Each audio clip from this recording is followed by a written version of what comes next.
I'm Jerry Brown of JerryBrownPR, and I'm an eco-advisor. I committed journalism for 20 years, and I've been practicing PR for longer than that. And one of my goals is to keep practicing until I get it right. A lot of us struggle with telling our story, and one of the common mistakes people make is that they want to tell too much. We always kind of think people aren't hearing me, so if I can just make one more point, if I can just say one more thing, everybody will get it, and suddenly they'll start buying what I'm selling or whatever.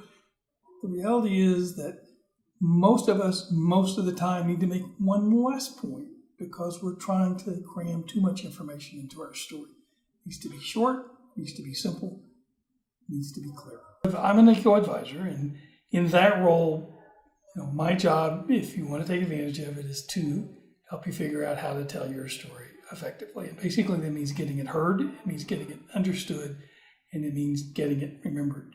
And when I say getting it heard, it doesn't do any good to tell your story if, first of all, you don't know who you want to talk to or how to get your story in front of that audience. So it's a part of a PR strategy and communication strategy. Getting it understood really means that once you've gotten our attention, you have to make sure that your story is clear enough and simple enough that we will understand what it is you're saying. If we have to think too hard or work too hard at understanding your message, we probably won't pay attention to it. And then finally, getting it remembered. Once I've heard your story, even if I understand it, unless there's a reason why I care, I'm not going to remember it. As a journalist, I was supposed to answer the questions of who, what, where, when, and why.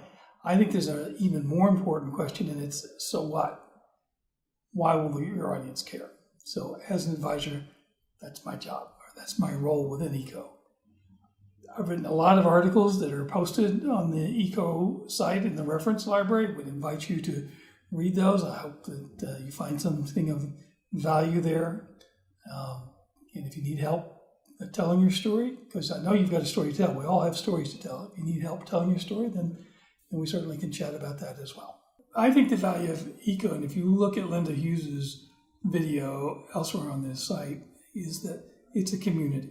This is a place where we can talk to one another, we can learn from one another, and we can, help just be supportive or provide advice, or maybe sometimes it's just moral support.